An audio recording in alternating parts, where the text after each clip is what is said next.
Welcome to this deep dive presented by Safety One Source. Today we're really zeroing in on a piece of OSHA regulation that's pretty fundamental, 1910.11. Right. It sounds like a small section, but its impact is huge. Exactly. And this is especially for safety professionals, risk managers, anyone really looking to beef up their safety knowledge. Our It's mission... just a packet, right? Understand the bedrock principles. Yep.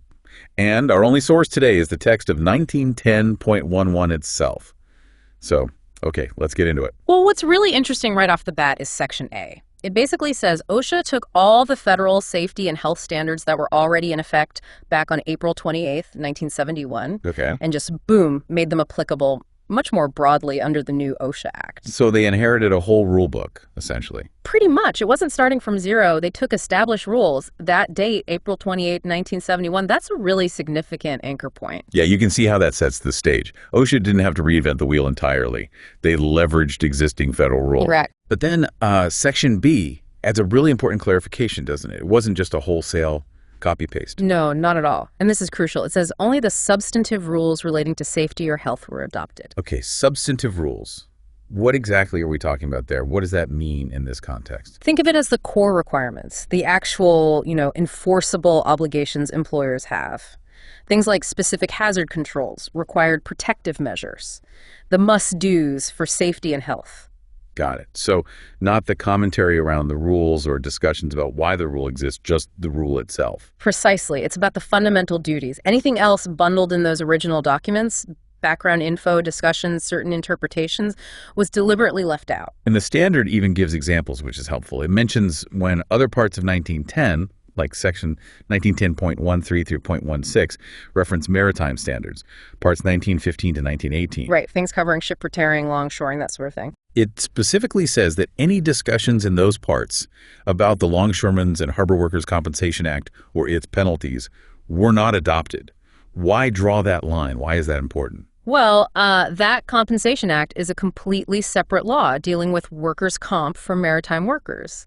It has its own legal structure, its own penalties. Okay. OSHA adopted the safety standards from the maritime sector because they were relevant to workplace hazards, but it didn't adopt the legal machinery of a different compensation law. Ah, I see. So it kept OSHA focused squarely on occupational safety and health regulations, not on administering separate comp systems. Exactly. It maintained a clear boundary for OSHA's regulatory power versus other types of legislation. That makes a lot of sense. And there's a similar point made about construction, right? When Section 1910.12 references Part 1926, the construction standards, it explicitly excludes any interpretative rules that were specific to the Construction Safety Act itself. Yeah, and that's another key distinction. Interpretive rules often give very specific guidance, tailored to, the unique situations and hazards you find in construction. So interpretations made for building sites might not fit a factory floor, for example. Exactly right. By excluding those construction-specific interpretations from being automatically adopted into the general industry standards under 1910, OSHA avoided applying potentially irrelevant or inappropriate guidance across the board. It kept interpretations context-specific. Okay, so bringing this all together, for you listening who are safety pros or risk managers working today, what's the real takeaway here? Why does understanding this old section still matter? Well, I think it's foundational. Understanding 1910.11 helps you grasp what forms the absolute core of enforceable OSHA standards. It trains you to differentiate between the hard and fast safety requirements. The substantive rules. Yes, the substantive rules and other related material, like guidance, interpretations tied to other laws, or background discussion. It gives you that critical context for understanding the scope of what OSHA regulates versus what might be in related documents, but isn't actually an OSHA requirement itself. So it helps you focus on the must-comply items under OSHA's direct authority. Precisely. It clarifies the bedrock. Right. So to quickly sum up, 1910.901 basically set OSHA's initial scope by adopting existing federal safety and health rules effective in 1971.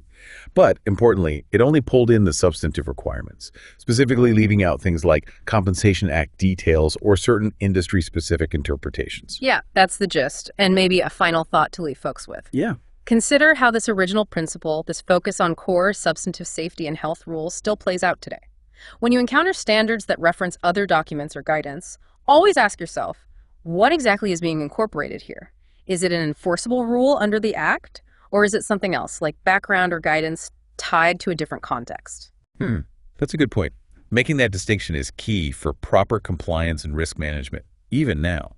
Absolutely. Understanding that foundational scope really shapes how we navigate the whole regulatory landscape today.